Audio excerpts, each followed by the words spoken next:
ылымдардын биринде, Ала тоонун жеринде, жаз күндөрдүн биринде, Кыргыздын элинде бир баатыр жарыкка келет. Ал төрөлгөндө 17 жашар баладай болуп төрөлүп, атасы аны көргөндө жүрөгү жарылып, бул дүйнө менен кош айтышкан. Ал оң колунда жолборстун сүрөтү менен төрөлгөн. Ошондуктан элдер таң калып, аны Ак балта деп атап коюшкан. Ал бир ичкенде 27 чака сүт ичкен. Бир жылкынын этин бир чайнап жеп койчу. Чоң казан менен чай иччү. Ал балдар менен чүкө ойногондо, чүкөнү атканда тоону тешип өтчү. Ошол тешилген тоолордун бири азыркы Төө ашуудагы туннель. Ак балта бойго жеткенде ага бир да кыз чыдаган эмес. Себеби кыздын севин аябай эле көп сурачу. Күндөрдүн биринде кыргыздарга душмандар кол салат. Тоо жарылып, жер титиреп, асманды булут каптап, чет жактан кыргыздарга душмандар келет. Эр жүрөк Ак балта тайманбай душмандарга эрдигин көргөзгөн. Күндөрдүн биринде Ак балтага бир аксакал келет. Өз насаатын айтып кетет. Ак балта балам, менин сөзүмдү жакшылап ук. Ийин келечекте Кыргыз элинде Кыргызстан деген мамлекет болуп, аны башкарган президент жана 120 депутат болот. Ошол учурда көптөгөн көйгөйлөр болот. Коррупция күчөп, элдер бири-бирин көрө албай, байлар байларга атаандашып, бажы биримдигине кирип, элдер эттин ордуна төө бурчак жеп, көп кыйынчылыктар болот. Ошол убакта Кыргыз элине баатыр керек болот. Бирок ал убакта сен жок болосуң. Ошондуктан уулум, кыздын севин азыраак сурап, артыңдан көп туяктарды калтыр. Ошол сөздөн кийин Ак балта өз аракетин баштады.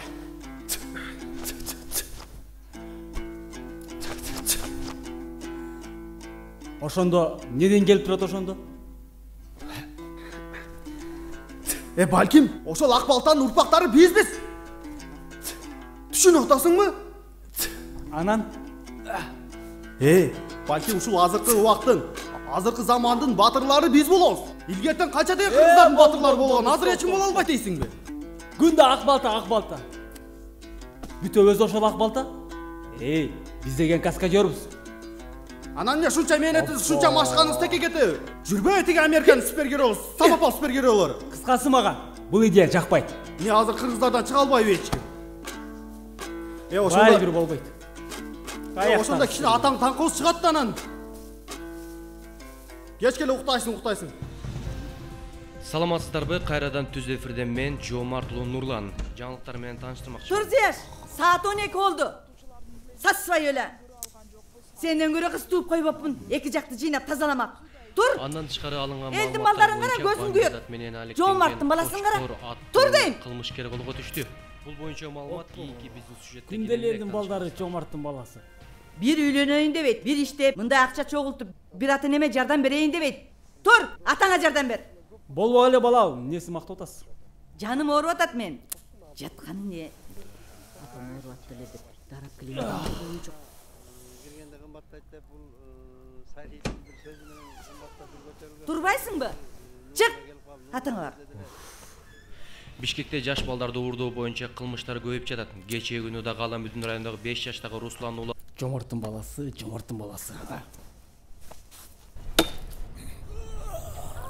Зияш, турдуңбу? Сен турсаң жылуураак тамак ичип алсын деп отун кыркып аттым эле. Бу элдин балдары аялаларда отун алчу экен. Сенин отун менен деле жумушуң жок. Элдин балдары Жомарттын баласы, Зияштын таскасы. Берсеңиз мага. Кой. Кошуна колоңдор көрсөм не дейт? Бере бергилечи. Дагы элдин балдары Жомарттын баласы дейсиңер да. Балта кармабаган неме бармагын кыркып албаса эле болду.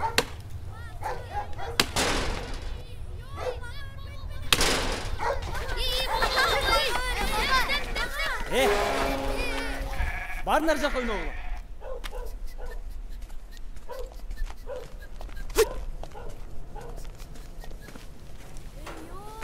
Экинчи келбегиле. Тобуңарды жарып коём. Бир гол кирсе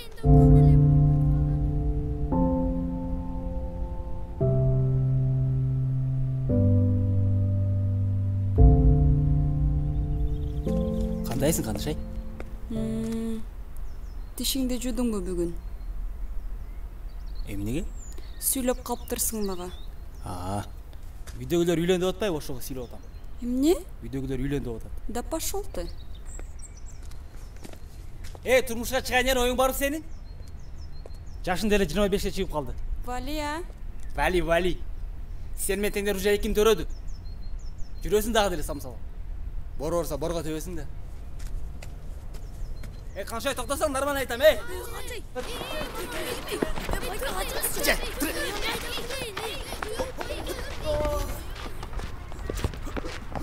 Чынын айтсам, мен сен менен жүргөнүмдү элестете албайм. Мен сени менен жүрүш үчүн сен жок дегенде аты чыккан бирөө же сени бирөө сыйласа, ошондо ойлонуп көрмөкмүн. Так что давай, көп ойлонбо. Давай. Кандай зыкыбай? Эмне дагы тогутпай атабы? Азыр кыздар эч түшүнбөйм де. Өздөрүнүн себеби жоктан балдардын бар нерсесин сураштырып коет. Жүр, чай ичеличи. Чай ичкенче тишип алайынчы. Атон эме экөө жүрөгө тийип кетти. Оку десе окубадың. Бекерли мен акчаларын көчөгө сапырып. Ары басып, бери басып. Же колуңан бир иш келбейт. Атаңа кошулуп иште десе. Же бир кыздар тоотса экен сени. Сүйлөшкөн кызым жок же. Сага ким тийсе да өмүр бою арман кылып өтөт го. Өз алтын өкөңөрдүн колуңардан бир нерсе келеби? Мындай бирдеме кылайын дейсиңерби? Ооба. Эмне кылайын деп атасыңар? Бишкектин супергерои болгон атабыз. Баягы мультфильмге окшогондуу дагы. Ой шыны. Батаңыз берип коюңуз бизге. Жаңгыр менен жерге көрөт. Бата менен элге көрөт айшыны. Батаңыз берип коюңуз анда. Ой мен ушул балдарыма инсап берип чоңойсун. Акыл эскирсин. Ак балтадай болсун деп коюңуз. Ак балтадай болбосо дагы Бишкек Батырдай батыр болгула. Ой мен. Кой. Кудайым ошо Зияшка инсап берсин. Амин. Чын элеби? Эмне кыл дейсиң анан? Сол тура нерсе кылдык. Колубуздан эч нерсе келген жок. Айла жак кылып көрөлү.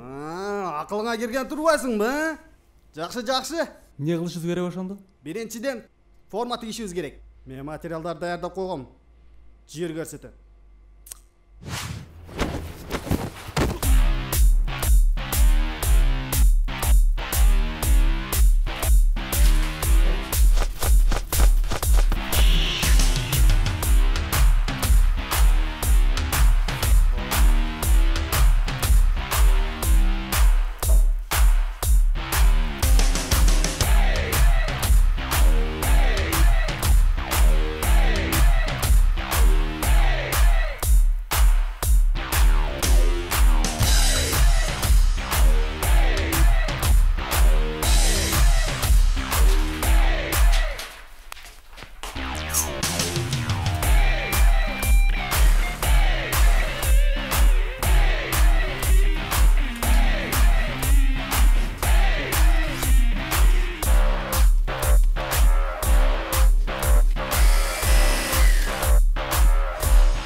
Формат тиктик эми.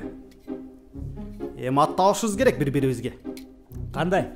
Мисал үчүн, таш чайнар деген бар, туурабы? Ооба. Ошо окшоп пескоблок жутар болбойсуңбу сен? Койчу. Не, жакпадыбы? Ооба. Чагылган Батыр, Жудар Батыр, 41-чора Зияш, Сынбас Темир, Коркпос Жүрөк. Өзүң. Кандырешна, мен коркпойм да.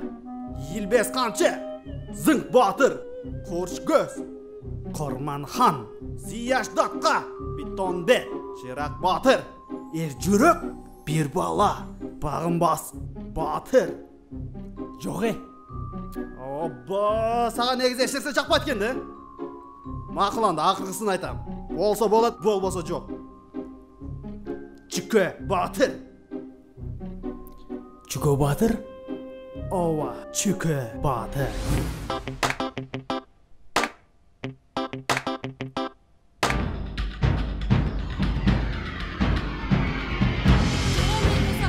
Тибе мага! Чуко Батыр!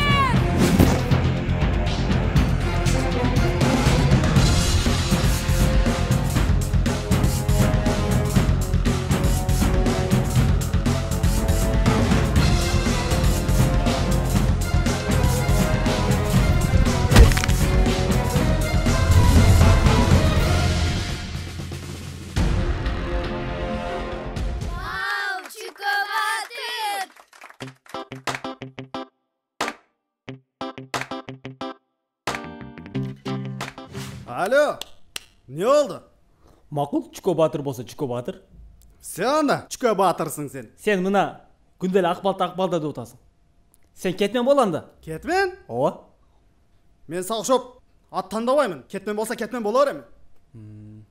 Birinci etap бүтті. Анда эмесе кийинки этап көчөгө чыгып муктаж болгон адамдар, жардамга муктаж болгон адамдарды издешибиз керек. Жардамга муктаж болгон адамдарды? Ооба. Кеттик анда. Кеттик. Чуко Батыр жана кетмен.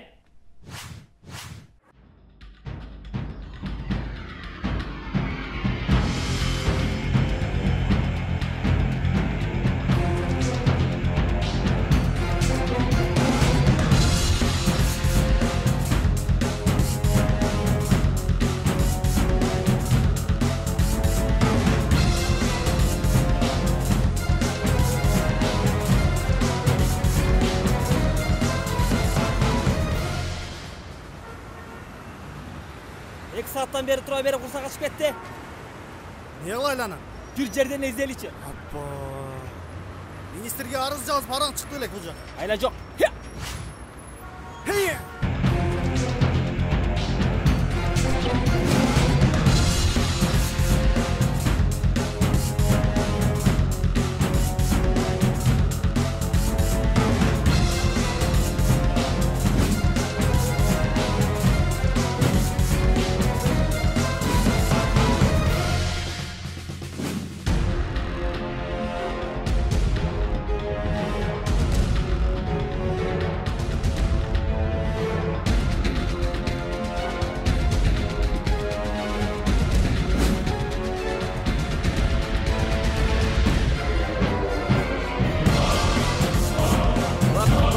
Давай, бабки, деньги, понимаешь? Деньги, я тебе говорю. Есть, бабки, давай, давай, бабки, деньги. Булар инвестор экен, жоңгой тоной берсин. Таптыңбы бир нерсе? Жок, сенчи. Жок. 6 сааттан бери жүрө берип курсак ачып кетти кайра.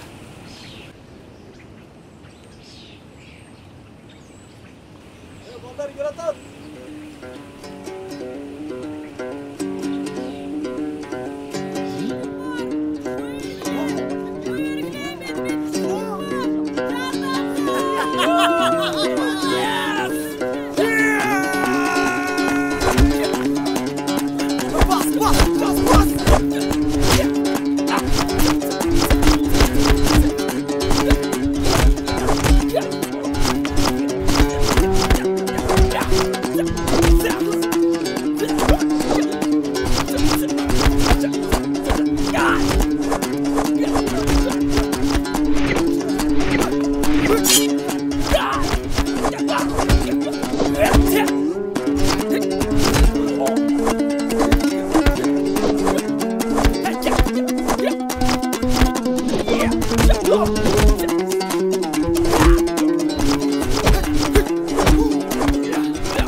Koy vergile men. Sizler kimsingер өзү? Мен Чуко Батыр. Кетмен. Сага жардам бере атабыз, куткара атабыз. Силерге ким жардам бергиле деди? Алып барып койгула кайра мени. Ит так көзүм күйгө тие албай жатканда. Эмне турасыңар? Балдар, кечирип койгула, биз адашып алыппыз. Кечирип Сөйт я, балдар. Кечирип койгула, бизден кетсей. Бара алып кетерсине болот.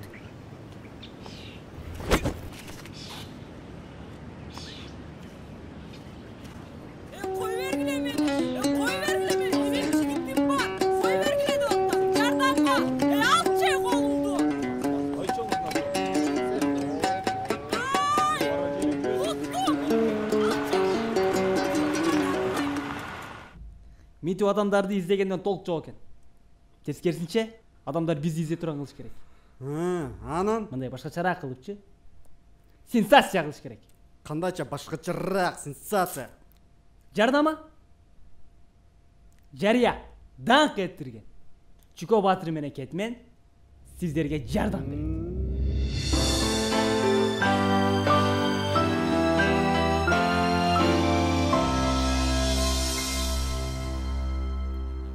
Номерди тура бердиң билесиң? Ооба. Не эч ким чалбай атат анан?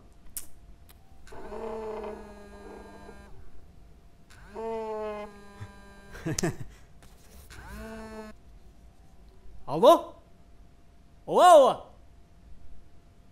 Кызыл аскер? Макул барганда чалабыз. Макул.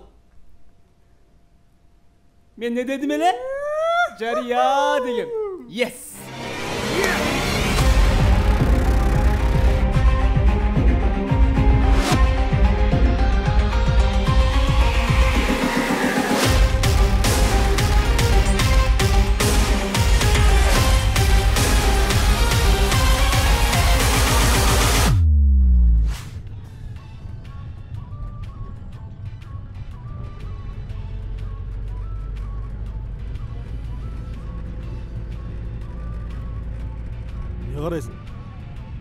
Не карайсың деп?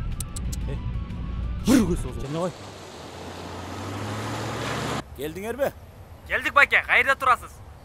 Мына мен кызыл футболкачан турбаймынбы? Көрдүк. Ассаламу алейкум. Алейкум. Силер бир чакырган? Салам алейкум. О, мен. Мен Чүкө Батыр. Бул жак Кетмен. Кандай жардам керек эле? Жакшы ойлоп таапсыңар. Мындай Оода. нерсени эч ким ойлой элегиле. Ушинтсеңер Кыргызстан өнүгөт. Тура айтасыз. Силер элге жардам берсеңер, Кудай силерге жардам берет. Байке көп сүйлөбөй. Айтың не жардам керек? Убакыт жок. Мен бул жака стройка кылып аттым эле. Ошо мынау жерге фундамент куюш керек. Фундамент? Биз Батыр издеп атпайбызбы? Каяктагы фундамент? Биз эмне чарна араба чалып турабызбы? Баш ушты башталат. Ичине атыз чыгарып алалы. Кантип башталсын мындай? Мындан кийин мындай иштер кылбайсың. Байке, кандай жардам керек эле? Бул жака фундамент куюш керек азыр. Жүргүлө. Мына баскыла. Мынау жерди түздөп туруп, ушул жерге фундамент куясыңар, сен алда кетмениң болбойт. Ыргыт. Мен муну карма. Тиги апалапкалар терде турат. Цемент тиякта. Жүргүлө. Мен силерге көрсөтүп коеюн. Мына цементтер. Ушерден алып куя бересиң. Мен базарга барып жетишпеген нерселерди алып келейин.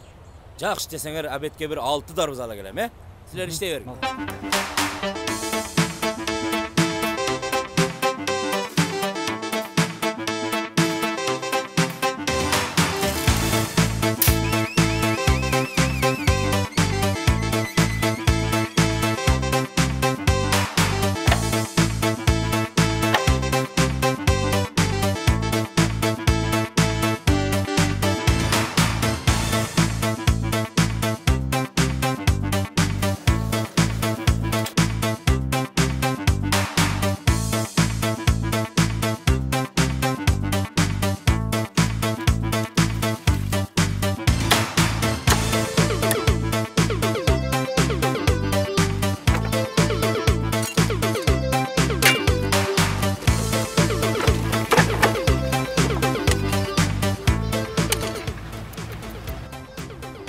Көрдүң эле ушинтип супергеройлор, ушинтип стройкада иштеп жүргөн.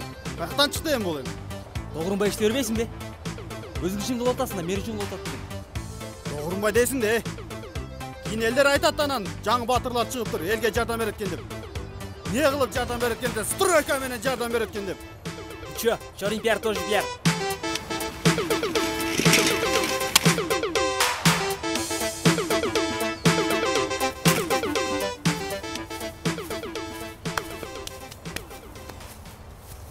Эмне кылгансыңар?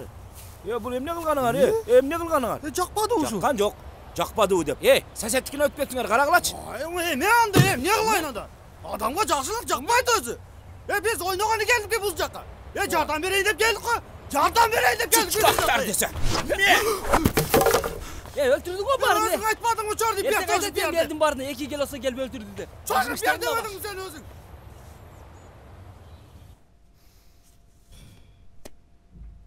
Тер деп кийимди сасып кетти, вообще болбойт.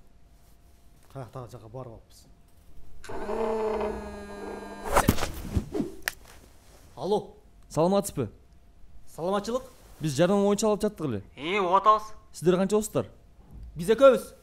Ооруканадан чалып атканбыз. Бизге кан керек болуп жатат. Жардам бере аласыздарбы? Алло. Ал.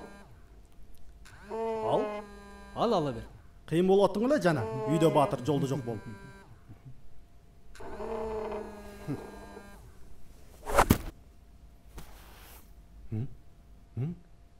Алло. Жаш, сен омен жүрөткү жардамада?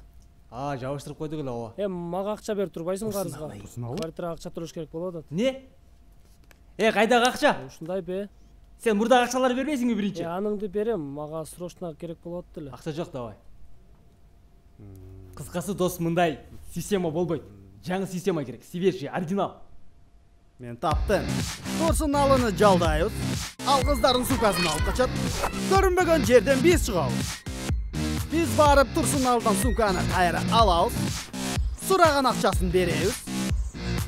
Сумканы кайра жөн эле алып келип берип коебуз. Мына ошодон кийин адамдар бизге кол чабат. Мына ушул пиар. Жасалма батыр болуп калбайсызбы? Китайскийге окшоп. Макул анда. Жүрө бер анда ушинтип стройкаларда. Койгулачы балдар, мен силерге жардам берем деп башкалар жаман көрүм келбейт. Ошондо эмне? Акча керек жок турбайсың, Акча мен макулмун, бирок акча үчүн эмес, достук үчүн макул. Достук үчүн? Давай анда, баштадык.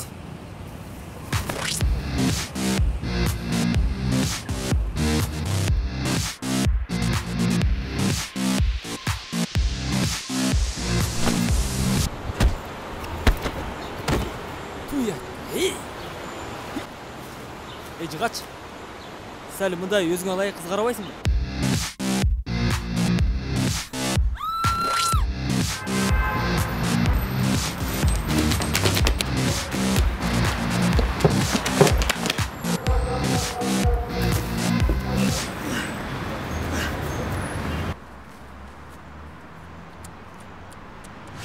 Кичине акча ала коем деп, нормаль акчага түшүп калды. Түшүнбөйм ушу адамдарды. Не кылабыз эми? Ал эч нерсе эмес, ал тааныштары көп чыгып кетет. Бая мектепте уру бар эле го. Ошол азыр номер 1 уру. Ошого акча берсек, азыр каалаган нерсени аткарып берет. Ким? Жана кыйшыкпы? Ошол кыйшык. Давай. Ошого бар туруп эле акча берип турупчу. Супермаркеттен оп, бизге алга түшүп бер. Биз ушундай керек болгондо десек, чал макул болот. Ошундай кылып туруп сүйлөштүрүп эле баягы супермаркеттин камерасына тартып калышыбыз керек да. Анан кетет өзү эле WhatsApp. Алтын? Булар подвалдан не чыгат дейм да? Билбейм. Азыр киргендечи, мындай тез керек болуп келеличи. Ата ойлоп калбасын.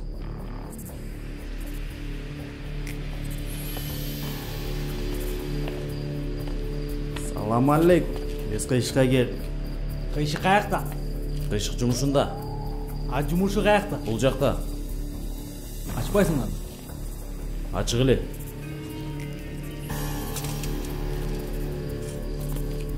Дерткисиң ба,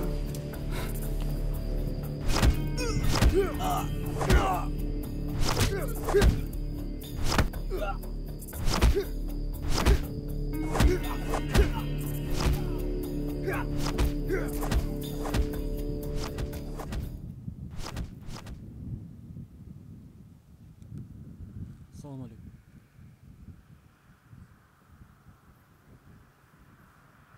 Түшүнүктүү. Планыңар жакшы экен. Анда акчасын сразу төлөп салалы. Төлөсөк төлөп кой эле. Берип кой.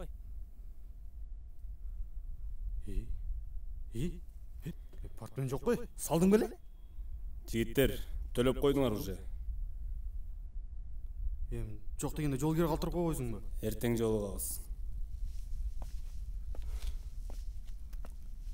Сен да ошол билем. Чакырдың беле? Саат 1:30 келем деген го. Жок, уже 2 болду. Уктап кеткен жокпу бизди? Алло. 5 мүнөт? Келдиңерби? Тигинде.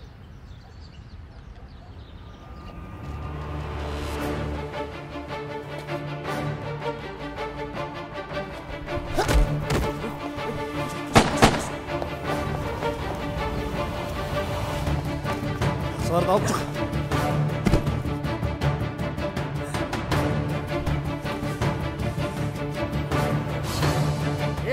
Токто! Korkmagılar. Biz sizlerge jardam beremiz. Мен Чуко Батыр. Ketme. Бизге баш жемегендер түрмөгө түшөт. Sen türmege düşkün gelmeydi, tuğra mı? Андыкка тапачаңды жерге кой. Жерге кой. Сен жакшы баласың. Бул кылган ишим туура эмес. Коркпоңуз. Биз сизге сулуу кыздарга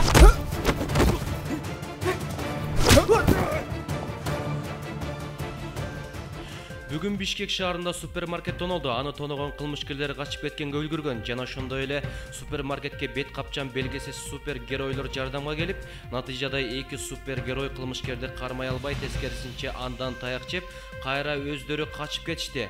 Толук маалыматты алдыңкы материалдан көрсөк болот. Дагы өкөңөрбү? Бирдеме кылайын деген оюңар барбы? Оппо. Кайра айтып бересиз апа, Ошо бирдеме кылалы деп ойлонуп отурабыз да. Эмнени ойлонуп атасыңар? Жомарттын баласынан үйрөнсөңөр болот иш кылганда. Кайра эле Жомарттын баласы. Чыга. Эшикке чыгып кетелик жүр. Үйгө тыгылбай.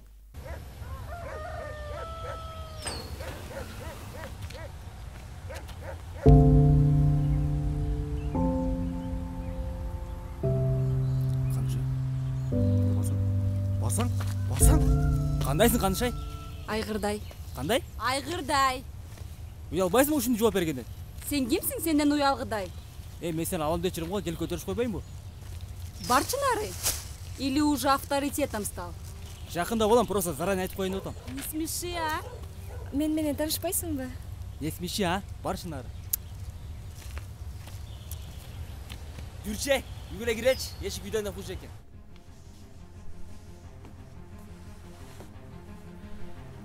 Алтын.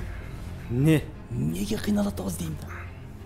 Негизи бардык эле тасмаларды оң карманан терс карман болот да. Биздер ошол сыяктуу болбойлу. Мен оң карман, сен терс карман. Не? Мен терс карман кылып атасың ошондо. Сен болбойсуң, неге мен болом? Экөөсү оң карман болсок, көрдүң ана кыйшыктын кылган. Канча айттым, эмне ата таңты болуп кеттиңби деп. Атаң таңты болуш үчүн мен оң карман, сен терс карман болушуң керек. Ошондо эмне кылышыбыз керек деп атасың ошондо? Кинодогудай. Тасмада кандай болсо ошондой кылабыз.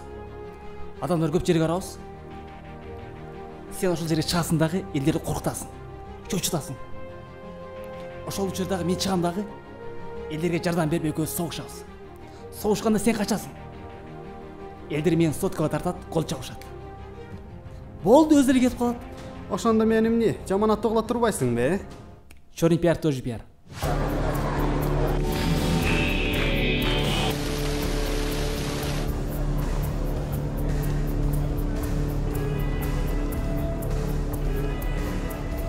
Ошол жер болот окшойт. Адамдар нормальный экен.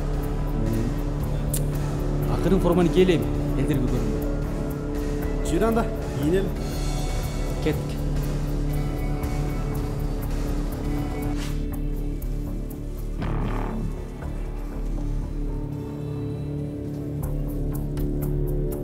Кийинели? Давай. Кеттик. Не баштадыкпы? Келді.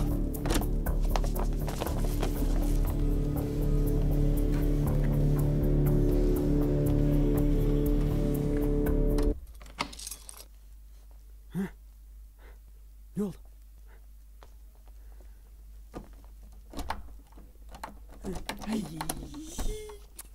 Жауап қойып тұрған. Не қыласың?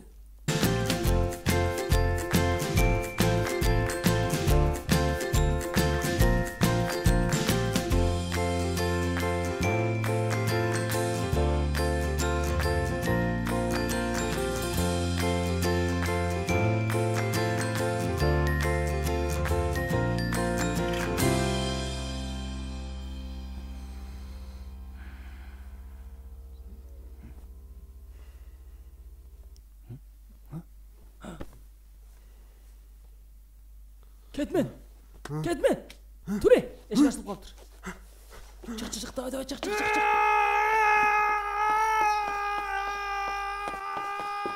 Men ketmen. Adamlar önümüzde korkunç alıp gelir. Ne oldu? Üçüncü кабатта шектүү адамдар жүрөт. 3-этажда. Прием. Тезирээк.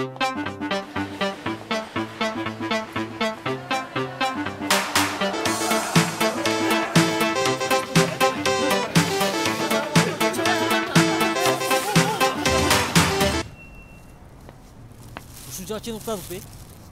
Кинода адамдар кантип уктап жүрөт энди? Керек болсо тамак дагы жебейт. Ал кинода съемкадан жей беришет алар. Токтосоң. Андыктан эртең борбор шаарыбызда эч кандай жаан-чач. Оппа, шанс. Кандай шанс? Ушул шансты колдонуп калыш керек. Анан эмне экен? Кабарчы кыз. Анан? Демек булар телевидениеден келишти. Сен барасың дагы алдыгы кабарчы кызга кол саласың. Оператор тартат. Мен чыгам дагы кызга болушам, экөөбүз согушабыз. Болду. Эфирге барышат, эфирден кетирет. Бизди Кыргызстан көрүшү мүмкүн. Түшүнүп атасың сен? Кыргызстан көрөт. Анда форман келди. Кет.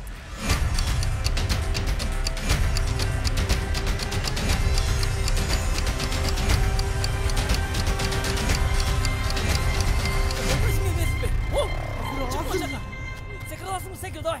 Секир. Кантип секире албайсың? Бийик кол жерге кетип барат. Турга!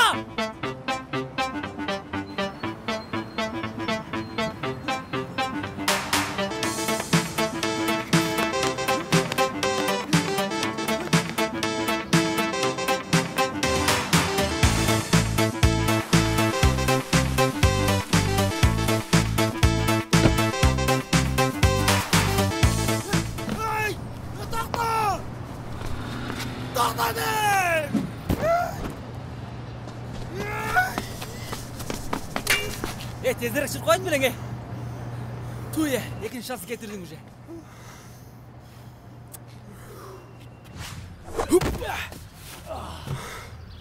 Блин, таска чип кетти жаман. Ух ты. Кандайсыздар балдар? Силер менен сүрөткө түшө алсам болобу? Формаңар аябай прикольный экен. Өзүңдү каралчы. Тыржибай юбка кийбейсиңби? Bir figüran bolsa-çı, şimdi Да gideyim. пошел ты, придурок. Очень приятно, кетмен. Болду-чу күлдүрөт десиле, калп эле Bir сүйлөйт. көз экен азыр отурасың ушундайна. Силер менен сүрөткө түшөм дедим беле? Түшөм. Кийинкисинде сүйлөп эле мындай дароо чабуул жасачы макулбу? А то сен сүйлөгөндө эч ким токтотпой атат. Кол сал сразу сүйлөп эле. Давай.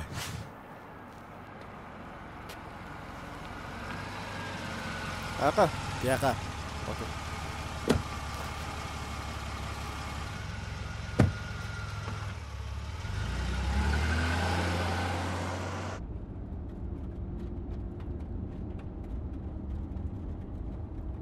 Эмне музыкасы жок эле бийлеп бартасың? Бийлеген жокмун. Дөңгөлөктө шишка бар. Не обычный кийинип алыпсың? Не артистсиңби? Ооба, тамадамын. Тамада? Ооба. Кандай тамада? Көрсөтөйүнбү? Көрсөтчү. Эмне кыласың?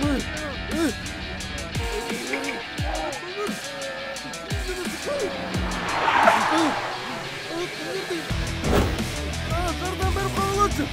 Жардам кыл. Шкобаттар, коркпа, мен сага жардам берем.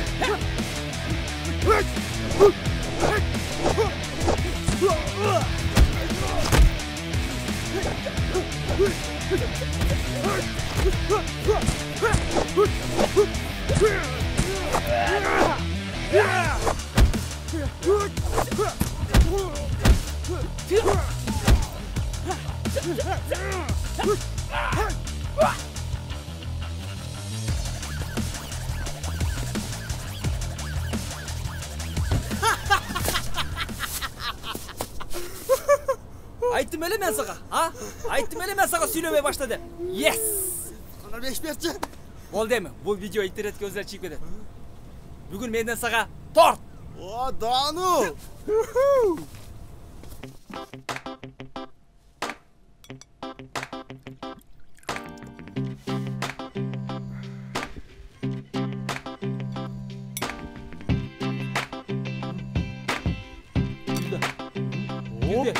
Yes! Yes! Yes! Yes! Yes! Yes! Эмне мынча кубанып? ойлогон пландар ишке ашты. Yes. Ана комментарий окуп береличи кана. Блин, бесит такие. Ва-ха-ха. Чё за придурки дейби? Hey, emneli olup tasın? Жөнүнө койчу эми бала да.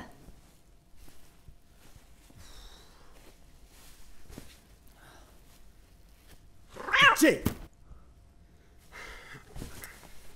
Сиздер менен кайрадан түз эфирде мен Жоомарт уулу Нурлан кечки жаңылыктар менен тааныштырмакчымын. Телевизор болобу. Кыскасы бүт жакта Жоомарт уулу. Элдер несин жакшы көрөт? Кеп өтесиң карагылчы. Пульт менен бир урсаң. Телевизор жалкады. Бирокчу. Ой бар. Сайрачы бала, сайрач. Бүгүн сенин күнүң. Бул деген жаңылыктардан чыгат, туурабы? Барып айтышыбыз керек, бизди чыгарасың деп. Бизди баатыр кылып чыгарасың деп, бүт Кыргызстандан көрсөтөсүң деп. Колдо болгон алтынды колдонбой атабыз. Акыры классташыбыз го биздин. Болгонучу? Мунун астына баргандан көрө, сен каяктан элек? Баткен. Баткен көрүп жашап кеткен жакшыраак.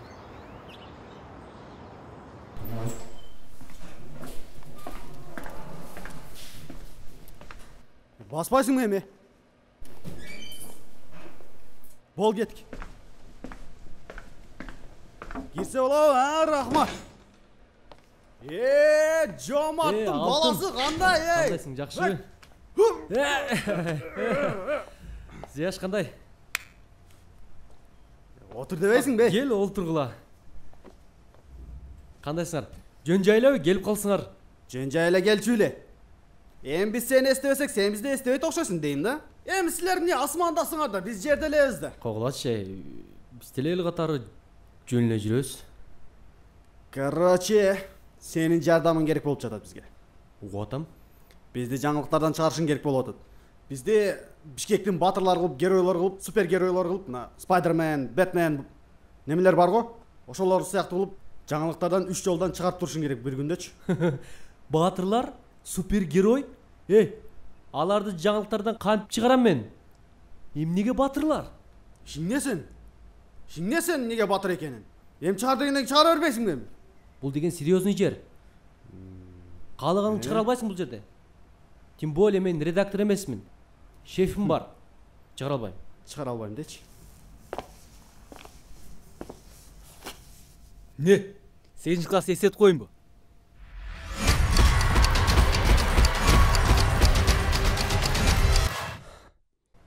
Балдар, мындай эле айтсаңар түшүнмөкмүн да. Макул. Аракет кылып көрөйүн мен. Мен таптакыр эле силерге жок деген жокмун да, туурабы? Мына эми 8 класстагы Нурланга окшодуң. Жана эле ошентпейсиңби? Адамды сөгүндүрбөй. Бирок материалды өзүңөр тапып келесиңер. Себеби деген бизде оператор аз. Барсыңбы? 1, 2, 3 кеттик да.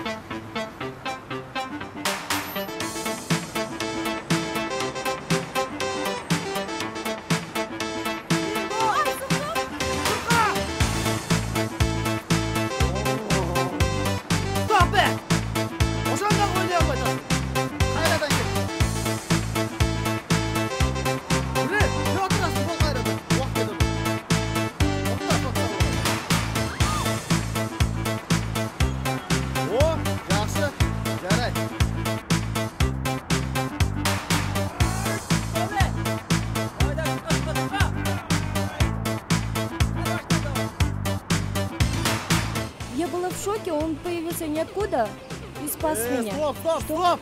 Не тандырып атасың эми? Кыргызча эле сүйлөй бербейсиң. Ал жок жерден чыгып келип, мени куткарып калды. Так, мынакей. 2000 бул жакта. Макул, рахмат. Сен болсо да ачалып. Хорошо. Балдар көп, сиз ода. Макул. Нам спать дадите? Уходите быстрее. Сейчас уходим. Что там рассказывать? Не подскрим, да?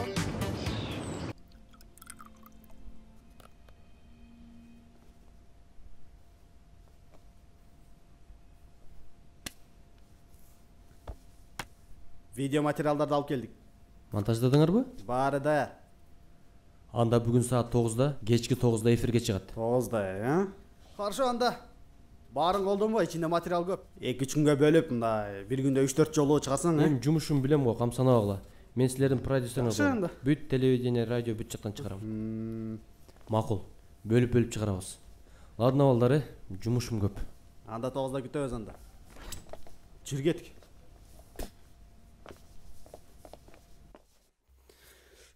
Канча болду саат? Башталайын деп атабы? Азыр башталат.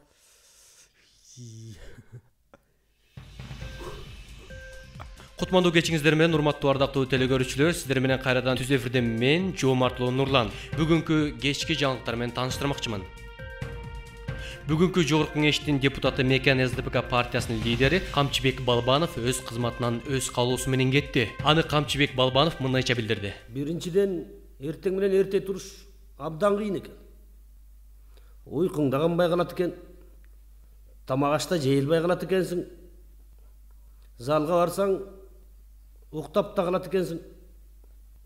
Анан жанагы могу креслосы дагы мага ылайыкташпай атат. Акчасы жок экен эми. Алмаштыр десем. Анан кыргызча деле жакшы билбейм. Орусчасын да жакшы биле албайт экенмин. Бирок эстесем кийин дополнительный айтам го. Азыр силер мындай эле күнүмдүк эле жаңылыктарды көрдүңөр, анда эмесе негизги жаңылыктарды көрсөк. Кыргызстандын кабыргасы кайышып турганда Бишкек шаарында Чүкө Баатыр жана Кетмен атаган супер баатырлар пайда болушту. Ал эми андай нерселерди кинолордон көрсөк, эми мекенибизде чыныгы жашоодо көрсөк болот. Буга далил болгон бир канча фактлар бар. Капысынан тартылып калган видео материалдарды назарыңыздарга салсак.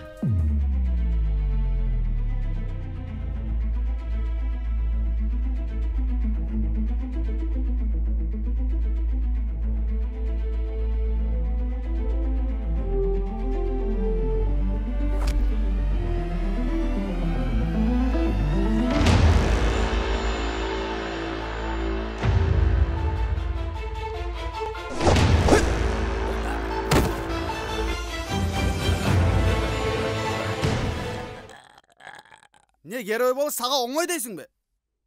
Тур давай.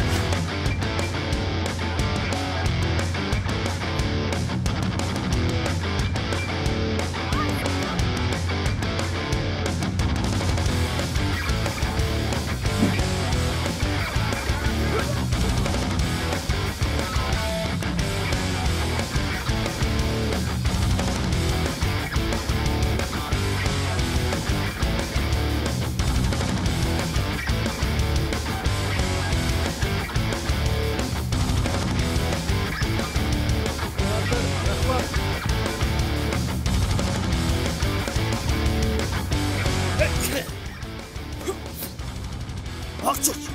Рахмат кетти.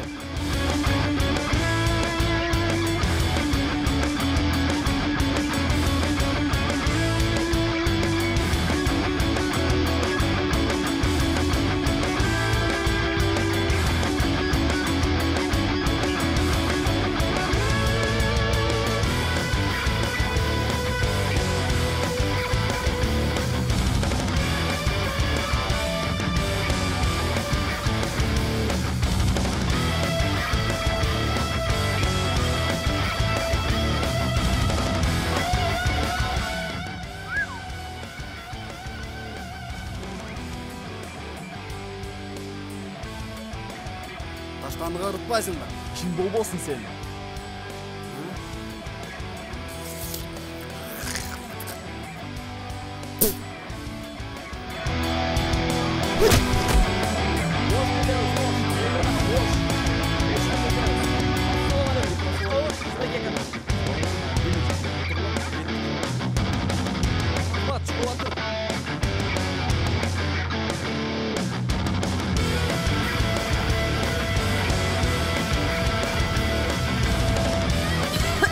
Мына силер эмессиңерби? Силер минткениңерде көчөдөн келбей калмаксыңар. Бизге жардам бере албай атасыңар, анан элге жардам бермек белеңер.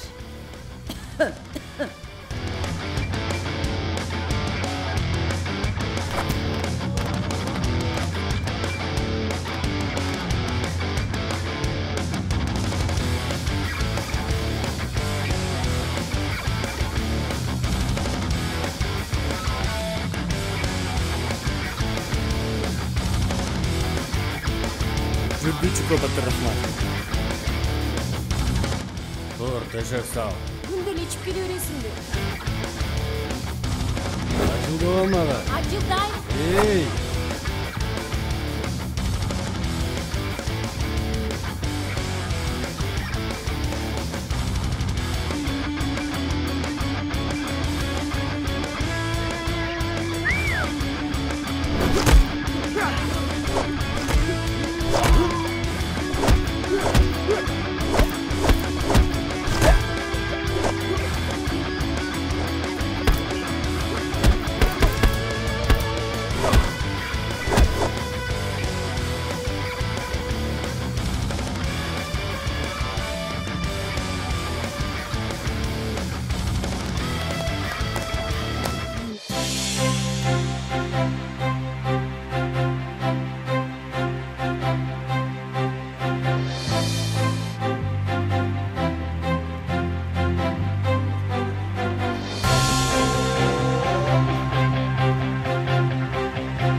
Бул эки баатырды өлкөбүздүн президенти өз кабылдамасына кененирээк маалымат алыш үчүн чакырды. Бирок Чуко Баатыр жана Кетмен бул сунушту четке каккан.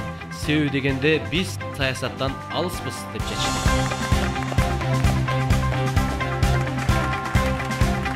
Салам достор, азыркы учурда хит болуп жаткан Чуко жана Кетмен баатырлар бизде конокто. Андыктан суроолоруңуздар болсо бизге байланышка чыксаңыздар болот. Элүү красавчик калдырды. Көчөдө бир кызы куткарып калды. Кутуңарбы?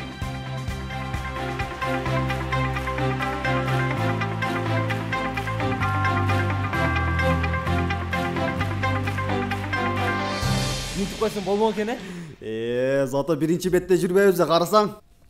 Машалла. Эми үйдөгүлөргө айталыбы биз баатыр экенибизди? Кой, айтпай туралы. Биринчи канчага айтайын. Анан үйгө келин болуп келет. Ошондо үйдөгүлөргө эки сюрприз болот. Досум, кара чайбы же көк чайбы? Боло берет. Досум анда мен сага аралаштырып, коктейль кылып берейин, Кел. Досум айт, каалаган нерсеңди айт. Бүгүн сенин күнүң. Бир порция аш, тамак, любой нерсе. Анда балдар көп созбой эле ишке өтпөйлүбү? Силер билгендей эле мен сүйлөшкөн кызым бар. Ошо силердин суранышыңарды аткардым.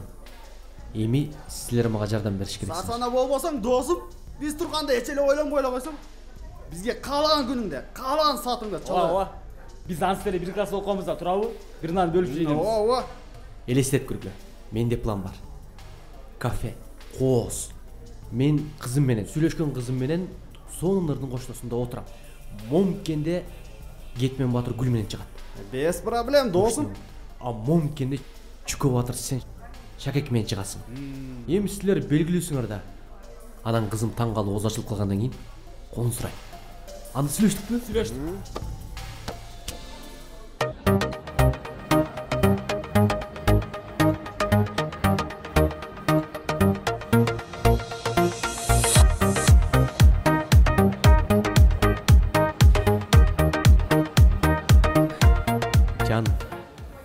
Мен сенин жолукканыма абдан кубанычтамын. Мен чынын айтсам, кичинекей баладай болуп толкунданып турам. Сен жок, мен өзүм жашоомду элестете албайм. Ошон үчүн мен сени жөн эле чакырган жокмун. Жан, мен сага белек даярдап койгом.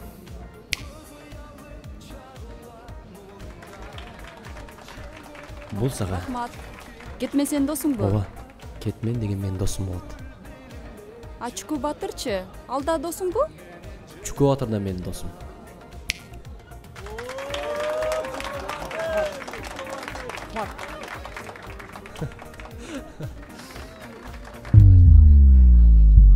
Нурлан, кече эле башка кыздын колун сурап аттың эле го? Бүгүн ушул кыздын колун сурап атасыңбы? Башка кыздын?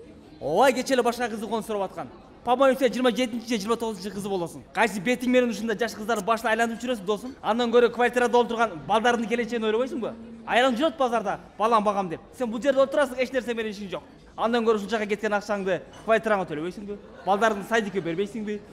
Эй, сен эмне эле тантырып атасың? Кайсы аял? Кайсы бала? Унутуп калдыңбы эмне? Билесиңби? Бул Канча деген кыздардын бактысына балта чапкан. Сенин да бактыңа балта чабат. так что мен сенин бетиңе айтып коеюн, капа болбо. Бул сени кукла катары колдоп жүрөт. Мен деген бирле кызды сүйөм. Алдабаа. Бирле кыздын колун сурап жүрөм. Менден коркпосоң да Кудайдан корк, Кудай карап турат. Значит, вот так, да? Козёл. Эй,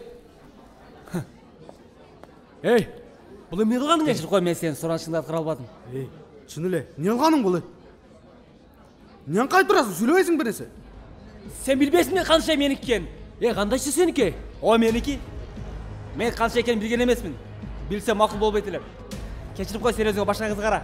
Сен канчайды кандай сүйсөң, мен аны экинчи жакшы көрөм. Болбосо 8 класс эстейбиз. Ошого ошончо кызганып атасың ба? Эмне кыласың Канышайды? Бул бизге жардам берип атпайбы? Ойлонсоң кичине. Мен аны алам деп жүрбөйбү? Сен эмне деген адамсың сен? Колуңдан бокта келбей аны алам деп жүрөсүң. Не буга бир нерселерди кыла алдың беле? Бир нерсеге жеттиң беле? Муну жардам менен болот атпайбы?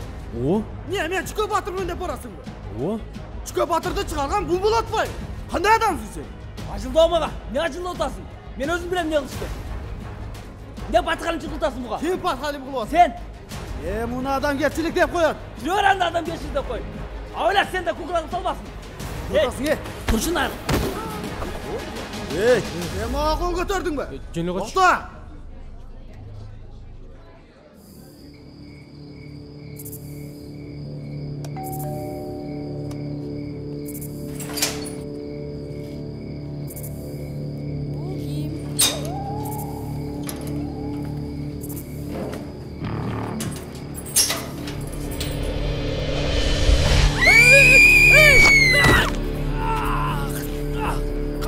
Коркпа, бул не Зияш, канча коркпа, мен. Ким? Кайсы Зияш? Мен мына Зияш. Коркпа мен.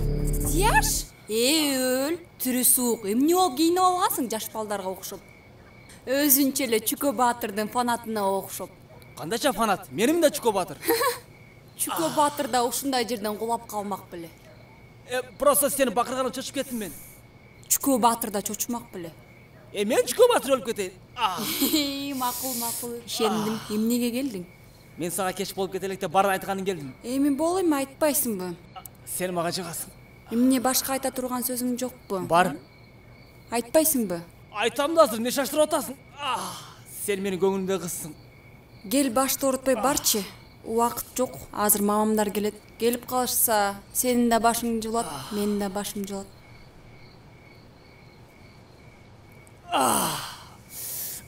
Анда бул гүл сен үчүн. Эми ушул 100 сомду гүл менен мени алдайын дедиң беле? Рахмат, алып кете бересиң. Ушундекейби?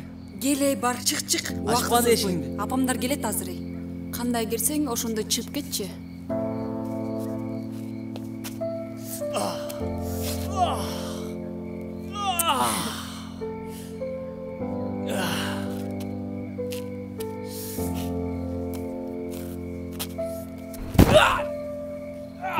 Açık görmesin eşiğinde.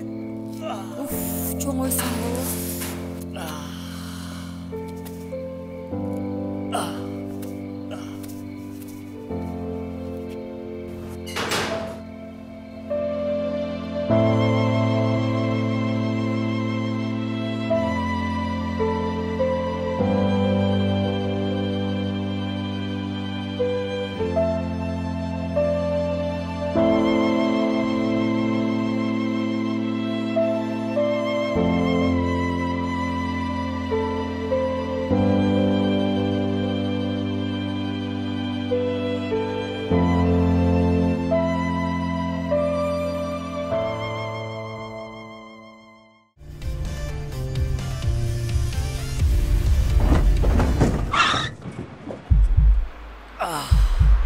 Жакшысызбы?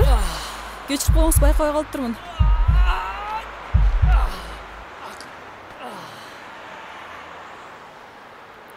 Атың ким чырагың?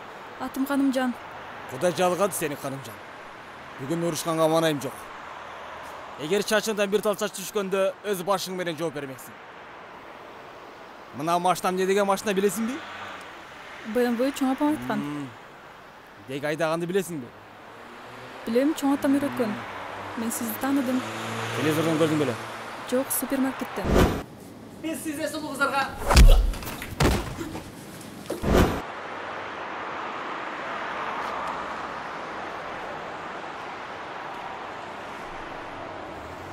Карымжан, бул сага. Рахмат.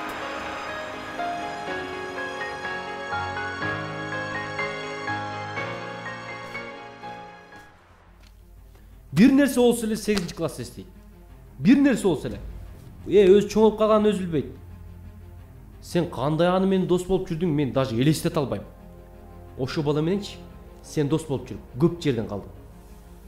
Мен каяктан билейин ушунчалыкка барарын? Сен өзүң ойлонуп көрсөң, даже сага кетмен деген ат коюп койду. Кетмен деген сөздүн мааниси жок да. Же сен эмне буюмсуңбу? Я, кетмен деген мындай эле колдонот да. Же сен эмне кулсуңбу? Негизи кетмен деген сөз каяктан чыккан билесиңби? Өзүмчүл адамдар чыгарган. Ал деген кет дейт. Мен деген мен дейт. Ошон үчүн кафеден өзүм билем деп кетип калбадыбы?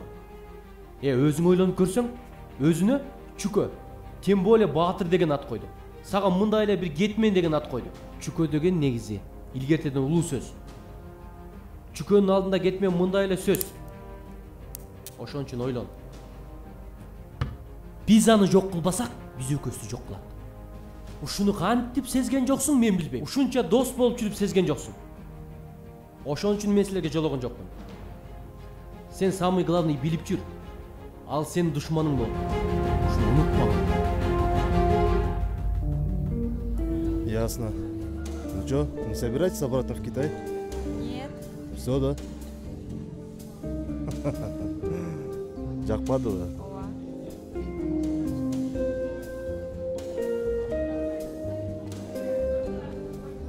Анан кандай экен бакан эти? Жакшы экенби? Каншай, ким бул жак? Ким болмогу эле жаңы жигитим. Эмне? Жаңы? Салам алейкум. Каншай жүрсөң? Кайда? Кайра келесиң? Көрбөй жатасыңбы? Бош эмесмин. Кайра келесиң деп атпайм мен сага, жүрсөң? Алчы колуңду, тийбе мага. Сага айтууга бош эмесмин деп. Сен жаңы жигит болгондон кийин унчукпай отуруктуңбу? Кандайча унчукпай? Мага ишенбей ушуга ишендиңби? Мага сен сүйүүң кереги жок деп жатпаймынбы? Болдучу. Мен сага окшогон жигиттерди жактыра албайм. Экөөбүздүн ортобузда сүйүү жок. Мага аракетчил жигиттер жагат. Аракетчил деп эле акчасы бар жигиттер дебейсиңби? Кандай түшүнсөң, ошондой түшүнүп ал. Каншай, сен мени түшүнбөй атасың. Түшүнгөндө эмне? Түшүнгүм да келбейт. Мен сени менен жүргөнүмдү даже элестете албайм. Сен менин вкусумдагы бала эмессиң. Эмне турасың унчукпай? Айта турган сөзүң калбадыбы? Бар кет. Инчек, сага кыргызча эле айтты го.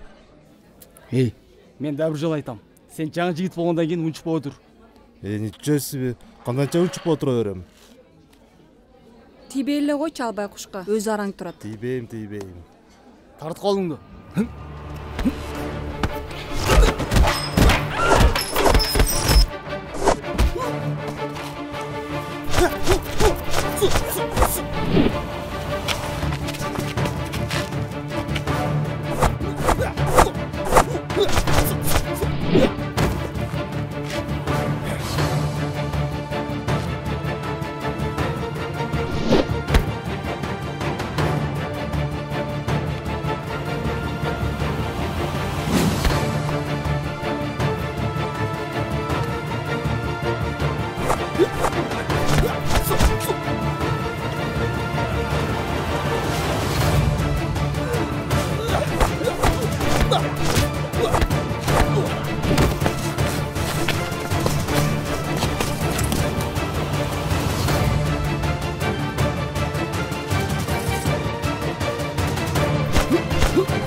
Ушундан да таяк жеп калдыңбы? Слабак.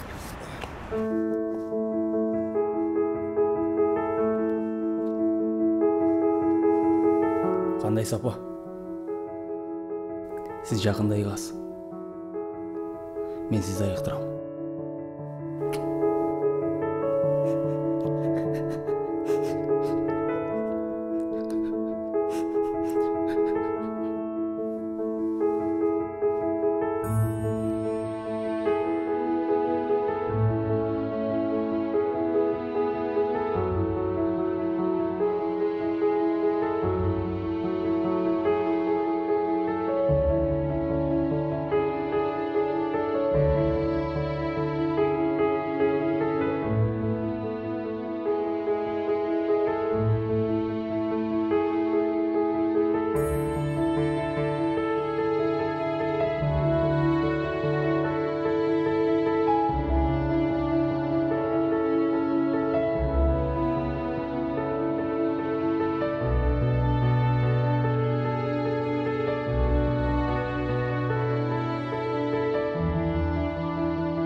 Алло. Алло, Нурлан кандай? Жакшы. Өткөндө бир аз туура эмес кылып койдурмун. Ошого кечирим сурап коеюн дедим эле. Акылга кирип калдыңбы? Каяктасың бир? Чай ичпелүү чогуу. Макул анда. Эртең эски заводко кел. Бирок формаңды кие кел. Неге форманы? Эми продюсериң айткандан кийин келе бердим. Макул, анда көрүшөбүз. Алтын. Келсең.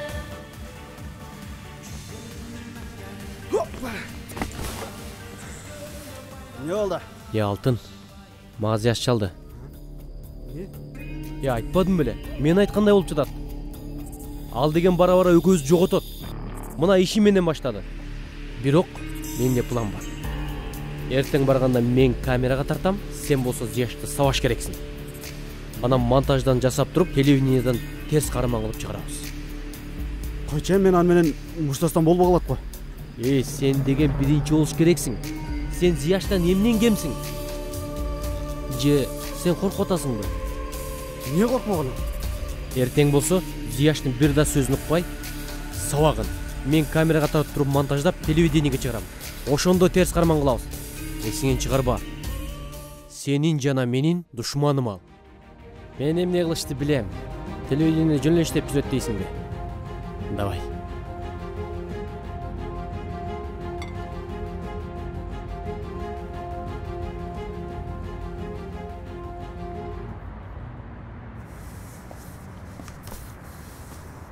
Салам алейкум.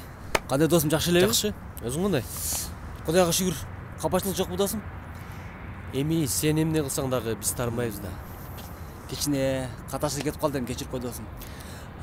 Боло берет андай нерселер. Баса, кабар бар сага? Кандай кабар? Алтынбек мээсинен кетип калыптыр вообще. Атын алмаштырам дейт. Кандайча? Азыр сен койгон ат жакпай калыптыр. Челек Батыр же Кашык Батыр деп коем деп жатат. Атын вообще алмаштырам деп жатат. Койчу. Жашпаны алдагы алды бересиң, алды айтесиң эле. Түшүнбөйсүңбү? Душманды алыстан издебей, жакындан изде деген сен турбайсыңбы? Кетмен?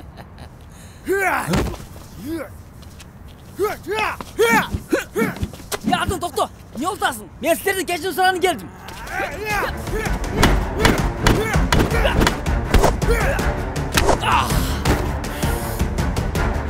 Бул мени алдаганыңбы? Мен антып ойлобо. Мен сени жакшы билем. Мен алдадым эле. Бул эмне, мени сылдыңдыганыңбы?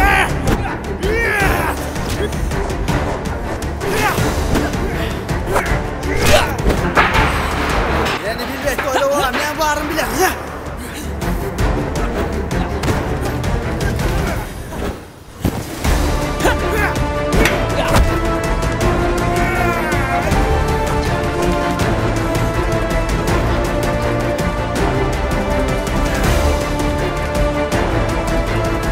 Altın, özüne geç. Ben ne kıldım? Nege bana ketmeni de batırasın? Ben atımlarını uyaladım. Sen özün akıl olmadın bile. Adam degen aytat da bulat beni uyattı bulat dep. Sen özün de oylasan boldu kendi, he? Makul anda. Sen Kaşık Batır bol. Ne? Makul. Çakı Batır bol. Dağsızın da otasın beni. Hey!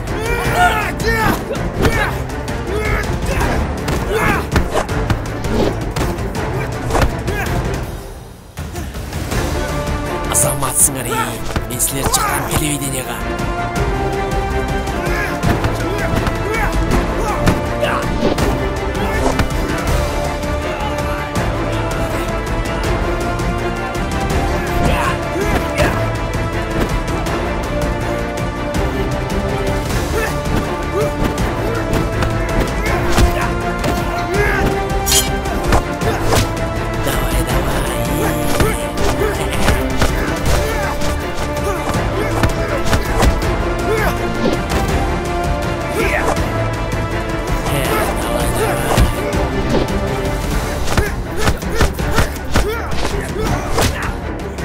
Militsiya. Ko'chada adam o'ldirib qilmish ishi bo'lib turadi. So'chna keldilar.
Кире бериңиз.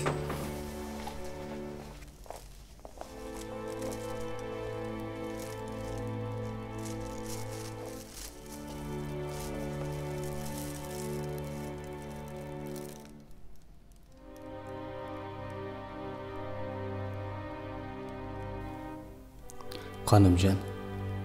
Жакшы болуп калдыңызбы? Жакшы эле. Сен бул жерде эмне болуп жүрөсүң? Бул жер кайсыл жер? Мен сизди жаңылыктардан көрүп келдим. Кетмен менен Чүкө президент берген үйдү талашып кетишиптир деп анан больницага түшүп калыптыр дегенден таап келдим. Президент? Кайсыл үй? Кетмен каякта? Кетменди камап коюшуптур. Ёлки. Мен сизге тамак алып келдим, жеңиз. Мен өткөндө сизди байкабай сүзүп албадым беле. Ошого кечте болсо кечирим сураганы келдим. Сизге рахмат. Сизден башка бирөө болгондо мени соңго сындырмак.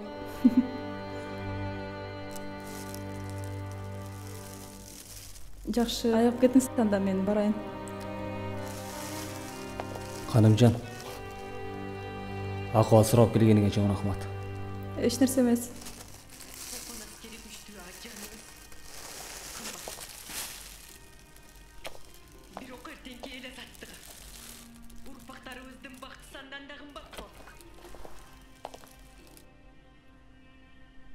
Силер тарап кете бергиле.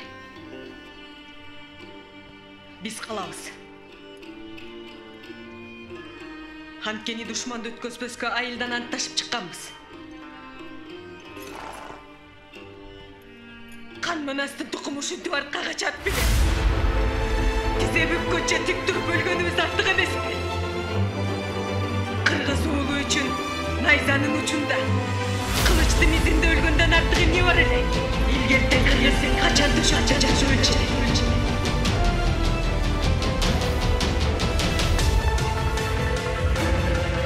Кой, мунун баарын өз ордуна келтириш керек. Туура айтты.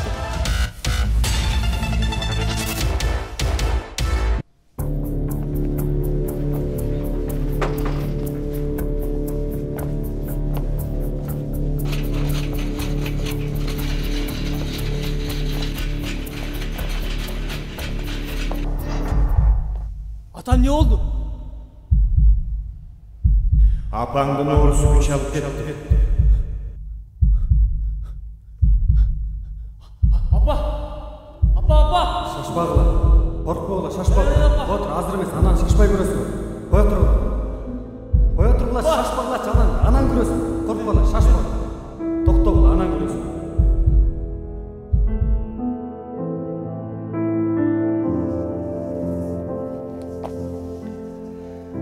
Байке, эженин акыбалы өтө оор. Тез арада операция кылышыбыз керек. Операцияга көп каражат кетет, билесиз. Сен апаң менен калгын.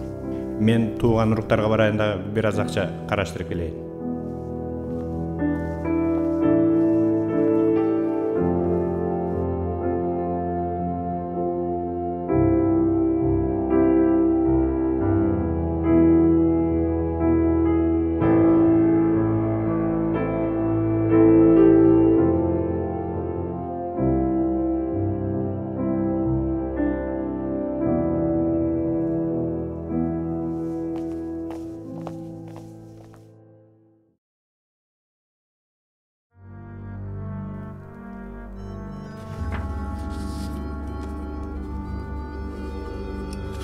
Жапаров.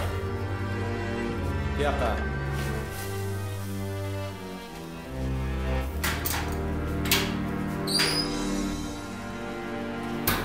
Кетмен, чык эшикке. Досуң келди. Колду артка алабыз.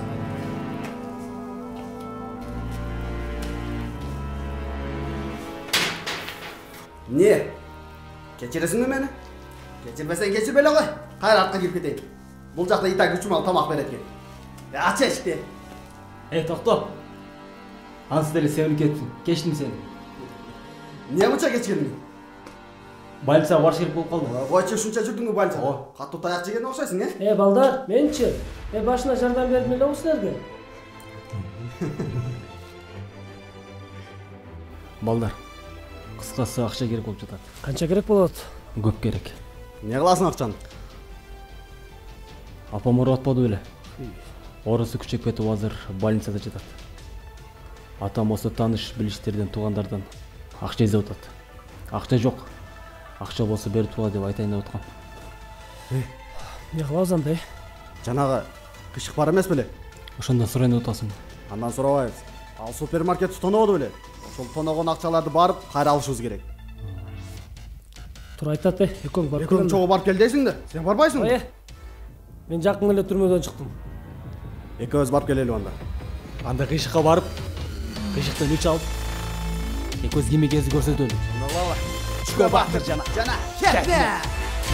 Давай, алга.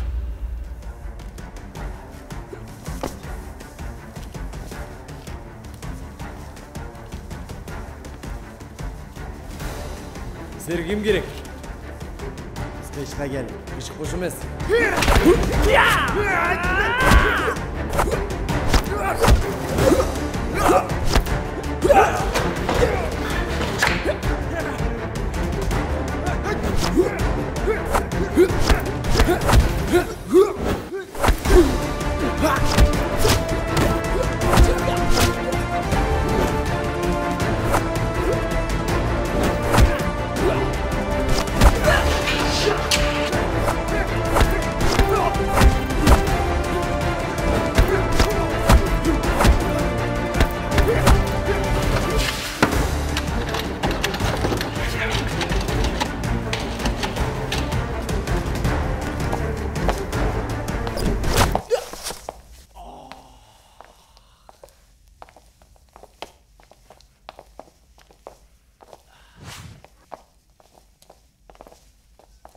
Кош келипсиң.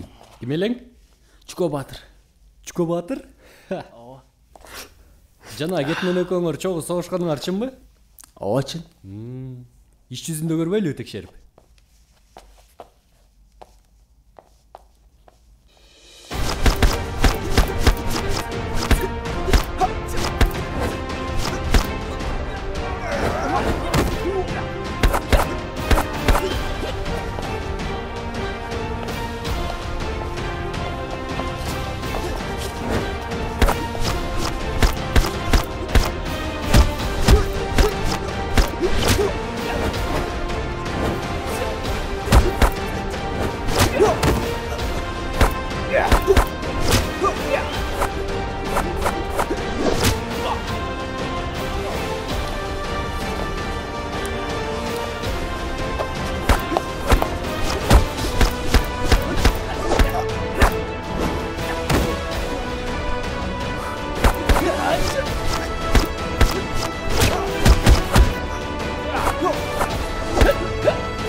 Бишкекте жаш балдарды уурдоо боюнча кылмыштар көбөйүп жатат. Кечээ күнү да Калан Бүтүн районундагы 5 жаштагы Руслан уулу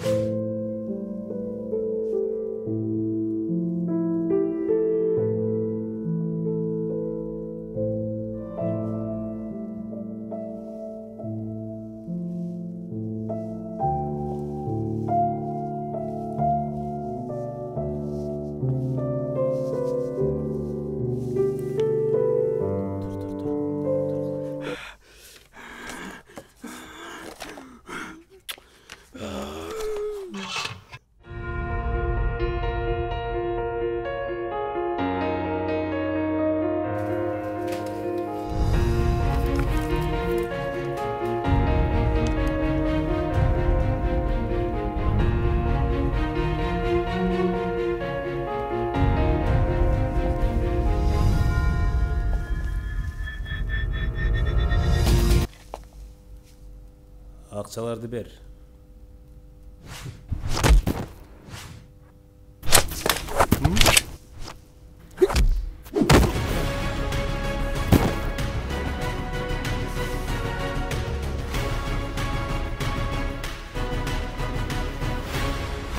Алло, милиция.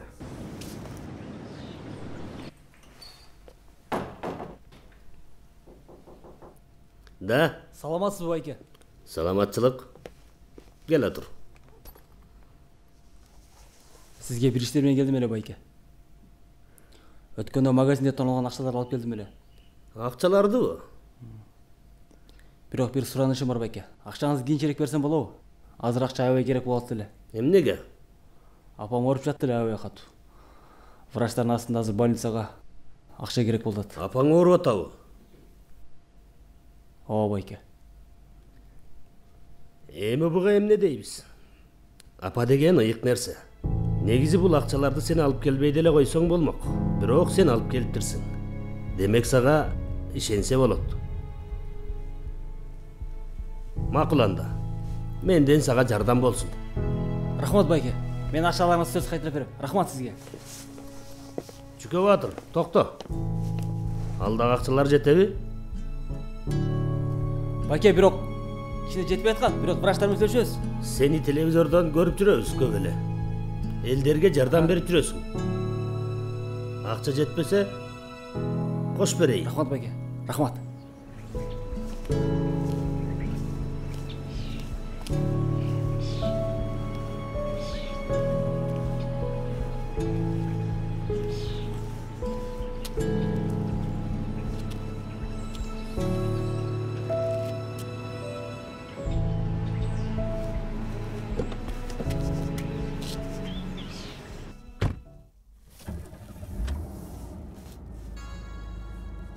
Ulan тобы 2009.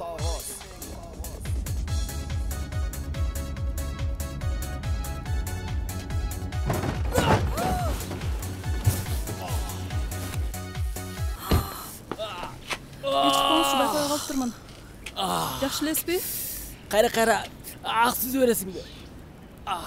Жолда жүрген дағылы өріңген жоқсы бұл? Гүлдер жақты бі? Жақты, рахмат. Кешірім сұрабайсың, мені сүзіп кеттің ғой? Кешіріп қоңыз чо? Кешірбейм. Неге? Менен бір жерге барып тамақтанып келсең кешірім. Қойыңыз чо? Не сомға сындырайын ба? Не алышым керек? Ulan тобы 2009. Алло. Нұрлан, сыртқа шықсақ? Сөз бар еле. Қанышай? Нұрлан брат, өткен кеткендерді кешіріп қой. Қанышайдың қол сұрып жатқаныңда бұзып тұра емес қыл тұрмын. Қанышай. Нұрлан, екеуіңердің сүйіңерге біраз тосқолдық қылды менші. Қанышай чын-чынында Нұрлан сені өте қатты сүйет. Екеуіңер бірге болып, бақтыр болышына керек. Екеуіңер издешпей табышқансыңар. Бақтыр болғыла. Мен қыла тұрғанымды қылдым. Қалған өзіңер шешіп өлші олғыла. Тойдан жолы қалды. Зияш чын эле Чүкө Батыр бы? Ооба, Чүкө Батыр. Зияштын деген баарын айткан жалган. Жан кафедеги окуяга Зияштын кызганычы эле. Башкалардын колун сураган жокмун. Жан, ишен мага, мен сени эле жакшы көрөм. Чынбы, жалганбы? Мен жөн эле жүргөмүн, бош болуп.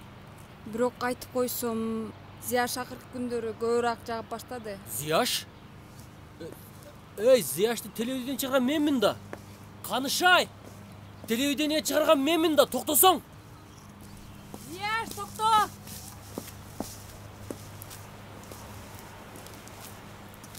Сен чын эле Чүкө Батыр турбайсыңбы?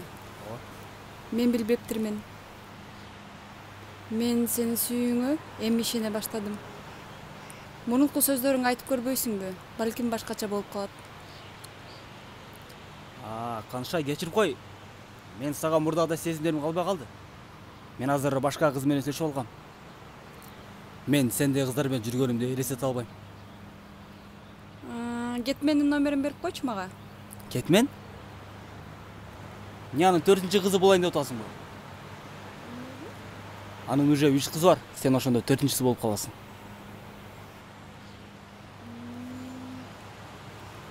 Нурлан, это было розыгрыш.